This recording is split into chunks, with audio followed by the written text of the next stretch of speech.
Subscribe कीजिए दोस्तों हमारे चैनल को।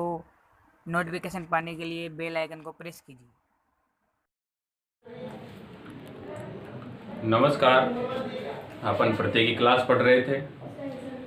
प्रत्यय में अपन ने पिछली वीडियो में मतु प्रत्यय तक पढ़ लिया था। आज नया प्रत्यय पढ़ते हैं, वो है ठक प्रत्यय। तद्धित प्रत्यय पढ़ रहे थे। तद्धित प्रत्ययों में एक प्रत्यय है ठक प्रत्यय। अब यहाँ पर ये अपन को देखना है कि ठक प्रत्यय में क्या शेष बचता है और उसका क्या बन जाता है। तो इसका जो शेष बचता है,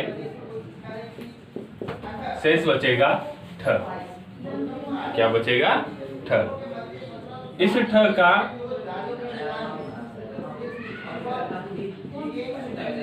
इक हो जाता है। ठ का क्या बनेगा? इक। यानी अब शब्दों के पीछे अपन को क्या दिखाई देगा? इक दिखाई देगा। यहाँ पर शब्दों के प्रथम स्वर में परिवर्तन होता है।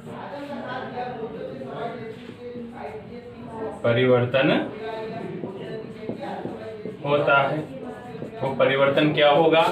यहाँ पर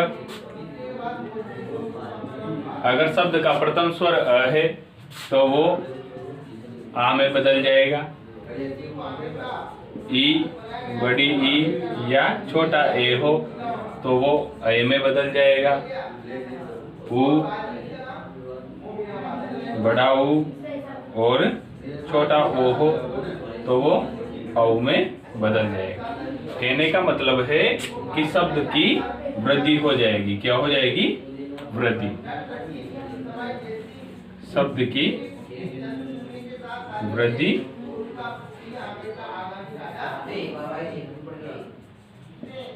स्वर की वृद्धि हो जाती है। अपन को याद क्या रखना है? एक तो इक याद करना है कि ठक प्रत्यय में एक शेष रहता है। इक कैसे आया? कि ठ की जगह इक आए। शेष बचा ठ और ठ का परिवर्तन हो जाएगा इक में। एक पूरा है। इसके बाद में जिस शब्द में अपन ठक प्रत्यय लगा रहे हैं उस शब्द का प्रथम स्वर से मतलब है कि पहला वाला स्वर, पहला स्वर। जैसे यहाँ पर देखो आप, विद्या शब्द है। अब इस विद्या शब्द में प्रथम स्वर कौन सा है? तो आप देखो, वर्ण विश्लेषण कर लो। व और ई। जो प्रथम स्वर आया अपना वो ई में प्राप्त हुआ। आगे देखो, एक शब्द है उपकार। अब इसमें प्रथम स्वर कौन सा है? तो आगे ऊ दिखाई दे रहा है और ऊ एक स्वर होता है तो यही अपना प्रथम स्वर हो जाएगा। इस प्रकार से प्रथम स्वर अपन को देखने हैं। ये यहां तक नोट कीजिए आप।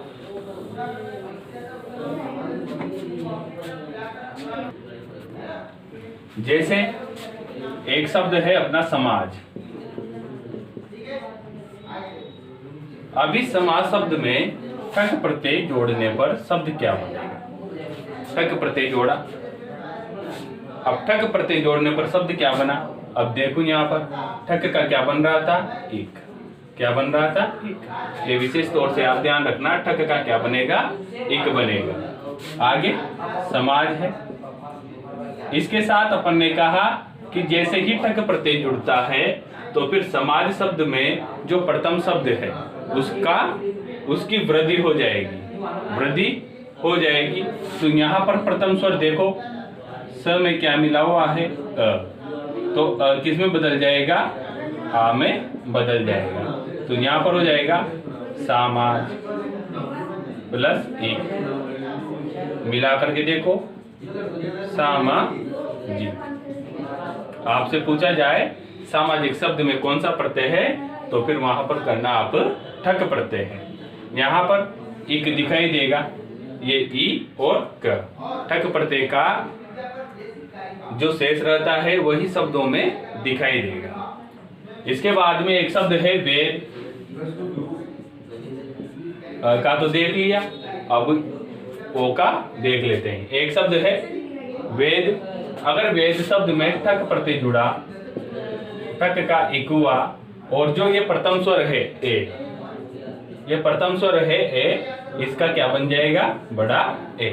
तो यहां पर हो जाएगा दो मात्रा वाला वेद, पीछे इक, अपना रूप बना वैदिक। वैदिक शब्द में कौन सा प्रत्यय है? तो ठक प्रत्यय है। एक इसे नोट कीजिए।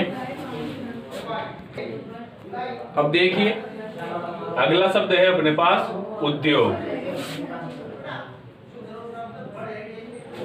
उद्योग में जब ठक प्रत्यय लगा तो अपना बनेगा ये इक, इसका तो बन ही गया इक, ऊ का क्या बन जाएगा? बड़ा ओ बन जाएगा। क्या बन जाएगा? बड़ा ओ।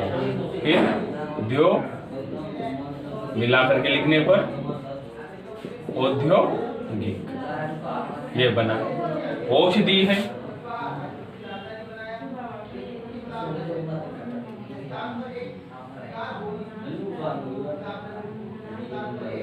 नोट कीजिए।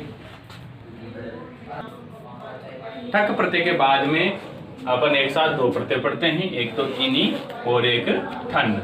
यहाँ पर वहां ये ठन प्रत्यय है और वो ठक प्रत्यय है। इसमें अंतर देखिए आप कि ठन प्रत्यय में भी क्या बनता है? एक शेष रहता है, मगर यहाँ पर जो आदि स्वर है, जो प्रथम स्वर है, उसकी वृद्धि नहीं होगी, और वृद्धि नहीं होगी वो जैसा का जैसा ही एक उसमें जुड़ जाता है। शेषफल देखिए, शेषफल क्या बचा अपने पास? इन्हीं प्रत्यय में इन शेष रहता है। क्या शेष रहेगा? इन शेष। पहले इन ले लेते हैं, फिर उसके बाद में ठन ले लेंगे। इन शेष रहेगा। यह इसके रूप चलेंगे। रूप क्या चलेंगे? पुल्लिंग में करीन के समान, स्त्रीलिंग में नदी के समान। रूप चलेंगे पुल्लिंग में करीन के समान, स्त्रीलिंग में नदी के समान। अक्षरतः आपसे पुल्लिंग शब्द ही पूछा जाता है। करीन यानी हाथी होता है। देखिए एक शब्द है अपना दंड। दंड यानी लकड़ी होती है, डंडा होता है। अगर इसमें अपन इन प्रत्यय जोड़ दें, इनी प्रत्यय जोड़ दें या इन प्रत्यय जोड़ दें, ये दोनों एक ही है, इनी या इन। अब इनी प्रत्यय जोड़ने पर अपन को जो रूप प्राप्त होगा वो क्या होगा? यहाँ पर इन शेष रहा, बना अपना दंडी। ये दंड यहाँ पर बना, अपने पास क्या बना? दंडी। अब जैसे ही इसके पुल्लिंग के रूप चलाएंगे करीन के समान, तो करी होता है प्रथम विभक्ति एकवचन में करी, तो यहाँ पर भी प्रथम एकवचन और प्रथमा विभक्ति में बनेगा दंडी। क्या बनेगा? दंडी। दंडी शब्द बना अपने पास। बड़ी की मात्रा लगाते हैं न को छोड़ करके द में, यानी आप सीधे तरीके से ये देख सकते हो कि बड़ी ई आएगी, शब्द के बाद में क्या आएगी? बड़ी ई आएगी। जैसे बुद्ध शब्द है, अब बुद्ध शब्द में इन्हीं प्रत्यय का प्रयोग किया, ये इन्हीं प्रत्यय जोड़ा अपन ने, इन शेष रहा, रूप बना अपने पास बुद्धिन, बुद्धिन बना। लेकिन मैंने कहा कि शब्द के अंत में अगर अपन बड़ी ई लगा देते हैं तो फिर अपना कौन सा प्रत्यय जुड़ जाएगा? इन्हीं प्रत्यय जुड़ जाएगा उसमें। तो इसका भी क्या बनेगा? जैसे ही बुद्धि बना, ये नोट कीजिए। अगला उदाहरण देखते हैं अपन। अगला उदाहरण है अपने पास धन। धन शब्द में इन्हीं प्रत्यय लगने पर इसका ईशेष इनशेष रहेगा। इनशेष रहते ही शब्द बना अपने पास धनी, धनिन रूप बना अपने पास। अब इसको जैसे ही पुल्लिंग में चलाएंगे करीन के समान इसका प्रयोग करेंगे करीन शब्द रूप के अनुसार, तो वहां पर करी बनता है। शब्द तो करीन है, क्या है करीन। आप देखो करीन शब्द है, धनिन भी उसी प्रकार से है, लेकिन प्रथमा विभक्ति एक वचन में रूप क्या बन रहा है अपना करी बन रहा है। तो यहाँ पर भी अपन रूप बनाएंगे पुल्लिंग में धनी। क्या बनाएंगे धनी, यानी बड़ी की मात्रा इसमें आ जाएगी। इसके बाद में अपना प्रत्यय है ठन प्रत्यय। इससे पहले अपन ने ठक प्रत्यय पढ़ा था। ठक प्रत्यय में और ठन प्रत्यय में ये अंतर है कि जो प्रथम स्वर है, क्या है प्रथम स्वर,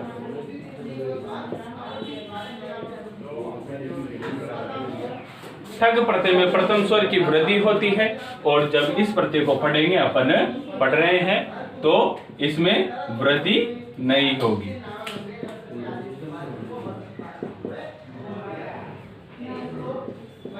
वृद्धि नहीं होगी, यही अंतर है।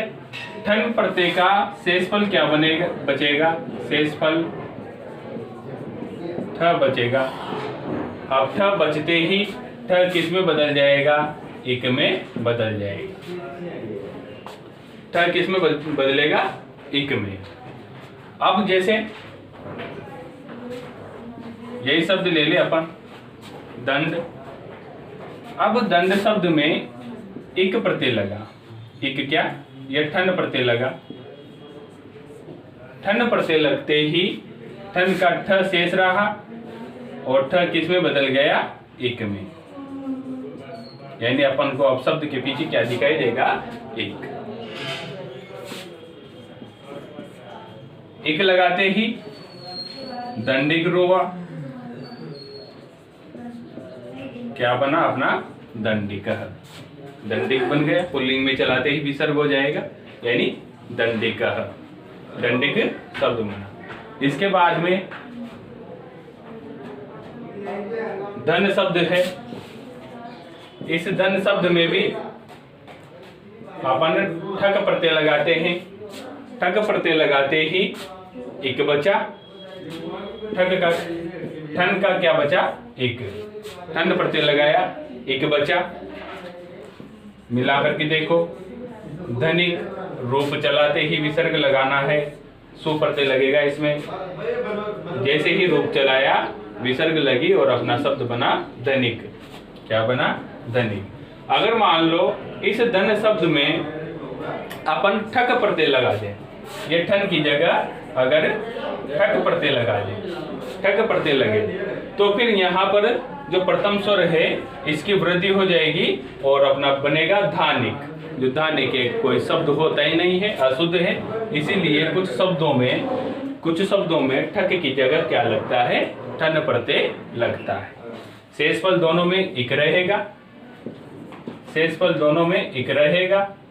अब आपको प्रत्यय पहचानना है। किस प्रकार से पहचानोगे, अगर शब्द के प्रथम स्वर में वृद्धि हो रही है, क्या हो रही है, वृद्धि, तो फिर वहां पर ठक प्रत्यय होगा।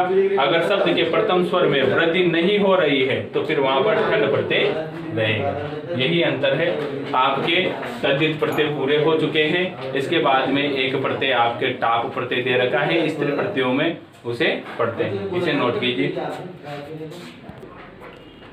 9th क्लास के सिलेबस में एक प्रत्यय दे रखा है आपके टाप प्रत्यय। इससे पहले जो अपन ने प्रत्यय पढ़े थे, मतु, ठन और इन और ठक, ये प्रत्यय 10th क्लास के सिलेबस में है। 9th क्लास के सिलेबस में एक है टाप प्रत्यय। अब इस टाप प्रत्यय का प्रयोग कहाँ पर किया जाता है, तो आप देखो कि कोई शब्द है, अगर शब्द अजंत है, क्या है, अजंत। अजंत मतलब अ से अंत वाला। किससे अंत वाला, अ से अंत वाला। अजंत शब्दों को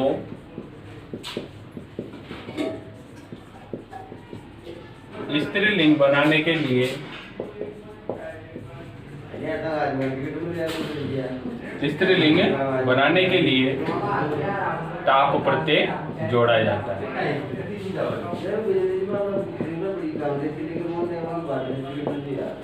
कौन से शब्दों को टाप प्रत्यय जोड़ा जाता है? टाप प्रत्यय का शेष क्या बचता है? आ बचता है। क्या बचेगा? आ बचेगा। यानी टाप प्रत्यय में ट की इत संज्ञा हो जाएगी, प की इत संज्ञा हो जाएगी, बचा क्या? आ बचा। टाप प्रत्यय में आ बचेगा। अब उदाहरणों के माध्यम से देखते हैं। जैसे एक शब्द है अज। अज शब्द में टाप प्रत्यय लगा। क्या, कौन सा प्रत्यय लगा? टाप प्रत्यय। अज। यहाँ पर देखिए आप, अ से अंत वाली धातु है, यानी अकारांत धातु है। अकारांत या अजंत, इसे अकारांत भी बोलते हैं। अकारांत धातु है, यानी अ से अंत वाली धातु है। कौन सी धातु है? अ से अंत वाली। जिस शब्द के अंत में, यानी लास्ट में अ हो। क्या हो? अ हो। क्या हो? अ। तो फिर उसे अकारांत शब्द बोलते हैं। अ से अंत है तो देखो आप, टाप का क्या बचा? अपना आ बचा। दोनों की संधि हो जाएगी। संधि होते ही शब्द क्या बना? अजा। ये बकरे को बोलते हैं और अजा शब्द बकरी को बोलते हैं। इसके बाद में एक शब्द है मंद। मंद शब्द भी अकारांत है। इसमें टाप प्रत्यय जोड़ो। टाप प्रत्यय जोड़ते ही टाप का आशेष बचा। आगे है मंद, बना क्या? मंदा। यानी स्त्रीलिंग शब्द क्या हो जाएगा? मंद का मंदा। एक शब्द है अपने पास अश्व। अश्व में टाप प्रत्यय लगा। टाप प्रत्यय लगते ही क्या बनेगा? अश्वा। यानी अश्वा शब्द अश्व का स्त्रीलिंग है। इन्हें नोट कीजिए और साथ में ही आप अन्य उदाहरणों से प्रैक्टिस करना, ताकि आप अच्छी प्रकार से बनाना सीख जाए। धन्यवाद।